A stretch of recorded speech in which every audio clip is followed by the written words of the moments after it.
اور میں ایک اور بات بھی آپ کو بتا دوں, یہ جو ہمارے پہ انتقام آج کل آپ ٹی وی پہ دیکھ رہے ہیں نا, آپ اس کو انتقام کیسے کہہ سکتے ہیں؟ رانا صاحب ایک جعلی, میرے ساتھ بیٹھے ہیں, جعلی مقدمے میں کتنے مہینے رانا صاحب آپ قید بھگت کے آئے؟ 6 ماہ. اور جس قسم کی وہ ان کی تصویر تھی ایک سیل میں کھڑے ہوئے, جس قسم کی ان کی قید تھی, یہ لوگ تو ابھی ان کو تو ہاتھ ہی نہیں لگے, ان کو تو کسی نے انگلی نہیں لگائی. اب میں 5 مہینے 2 دفعہ قید میں رہ کے آئی ہوں, ڈیتھ سیل میں رہ کے آئی ہوں. نواز شریف صاحب 1 سال قید بھگت کے آئے ہیں, اور باقی ہماری جماعت کے سارے لوگ نہیں, ہماری جماعت کے باقی لوگ ہمارے ساتھ جو سلوک ہوا, ان کو تو ابھی 2 دن کی قید میں ان کے پولیس والوں کے گلے لگ کے یہ رونے لگ گئے.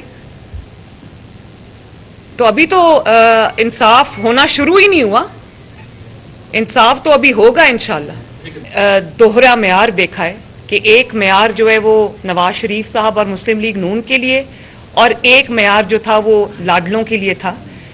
تو جو وہ ڈیم والے بابا جی کا جو اس وقت حشر ہوا ہے, اور کھوسا صاحب نے جو کیا ہے, میرا خیال ہے, اور جو ناانصافی ہوئی ہے, اس میں جو قوم کے اندر اویئرنیس آئی ہے, میرا خیال ہے کہ یہ سب سے بڑی چیز ہے, اور یہی لیڈ کرے گی جو ہم اصلاحات دیکھنا چاہتے ہیں, جو ہم انصاف کا معیار دیکھنا چاہتے ہیں. انشاءاللہ تعالیٰ وہ وقت دور نہیں ہے جب یہ اویئرنیس کی وجہ سے یہ چیز آئے گی, بالکل آئے گی. اور جب تک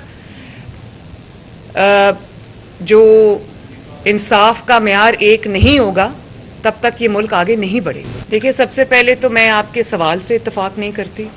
ایک انتقام ہوتا ہے اور ایک اپنے جرائم کی جواب دہی ہوتی ہے. ہمارے ساتھ جو ہوا وہ انتقام تھا. رانا صاحب کے کیس کا آپ نے حوالہ خود ہی دے دیا. جی مثال آپ نے دی. اب انہی کا کیس آپ اٹھا لیں. مطلب ہمارے مخالفین نے بھی اس وقت بھی جب یہ کیس بنایا جا رہا تھا, ہمارے مخالفین نے بھی یہ بات مانی کہ یہ کیس چھوٹا تھا, اور جو کہتے تھے جان اللہ تعالیٰ کو دینی ہے, تو آج ان کو جواب دینا چاہیے نا اس بات کا کہ وہ جان تو دینی اللہ تعالیٰ کو, مگر جواب بھی دینا پڑے گا, اس دنیا میں بھی جواب دینا پڑے گا, اللہ تعالیٰ کو بھی جواب دینا پڑے گا.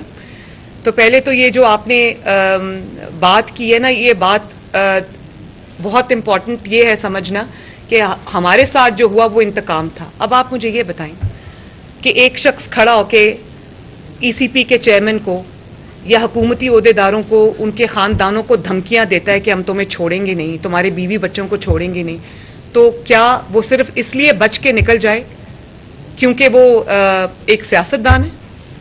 ایک انسان جس نے عدالت میں جھوٹ بولا ہے, اپنے خاندان کے افراد کو چھپایا ہے, اور آج وہ جواب دینے سے بھاگ رہا ہے, تو کیا اس کو, اور جھوٹ بولا ہے قوم سے جھوٹ بولا ہے, اپنے اثاثوں میں وہ ڈکلیئر نہیں کیا, تو کیا وہ اس بات کے لیے چھوڑ دیا جائے, اس کے جھوٹ پہ پردہ ڈال دیا جائے کہ وہ سیاستدان ہے؟ اور ایک آپ نے گھڑیاں بیچی ہیں, آپ نے دوسرے ملکوں کے دیے گئے اسٹیٹ آف پاکستان کو جو تحائف دیے گئے, آپ نے ان کے بارے میں جھوٹ بولا, ان کو ڈکلیئر نہیں کیا, آپ نے ان کو بیچا, اور ان کو بیچ کے دبئی سے جو پیسے آپ پاکستان لے کر آئے وہ آپ ایک جہاز میں بھر کے لائے, منی لانڈرنگ کی آپ نے. تو کیا آپ کو اس لیے کھلی چھوٹ دے دی جائے کیونکہ آپ ایک جماعت کے سربراہ ہیں؟ اور پھر فارن فنڈنگ میں نے آپ کو ابھی جیسے بتایا, کلیئر ایویڈنس ہے کہ منی لانڈرنگ ہوئی ہے, اور اس کے لیے آپ نے انگلینڈ میں کلبز میں جھوٹے میچ کروائے, اور وہ پیسہ آپ پاکستان لے کر آئے, اور اس کو ڈکلیئر نہیں کیا, اس کے بارے میں جھوٹ بولا, وہ اکاؤنٹس چھپائے. تو آپ کو صرف اس لیے بیل آؤٹ دے دیا جائے کیونکہ آپ ایک سیاستدان کے کا نقاب آپ نے اوڑھا ہوا ہے؟ تو یہ کوئی اقامہ پر نکالا نہیں جا رہا, بیٹے سے تنخواہ. یہ حقائق کو سامنے رکھنا پڑے گا. یہ نہیں ہو سکتا کہ آپ جرائم کریں, آپ نیشنل ٹیلی ویژن پہ آ کے, میڈیا پہ آ کر کھلے عام لوگوں کو دھمکیاں دیں, ان کے خاندانوں کو ڈرائیں دھمکائیں, اور آپ صاف بچ کے نکل جائیں. یہ نہیں ہوگا. آپ پلیز دونوں چیزوں کو کائنڈلی ایکویٹ نہ کریں. ایک بھی انتقام پر مبنی کیس اگر حکومت نے بنایا ہے تو ابھی مجھے بتائیں, میں خود اس کے ساتھ کھڑی ہوں.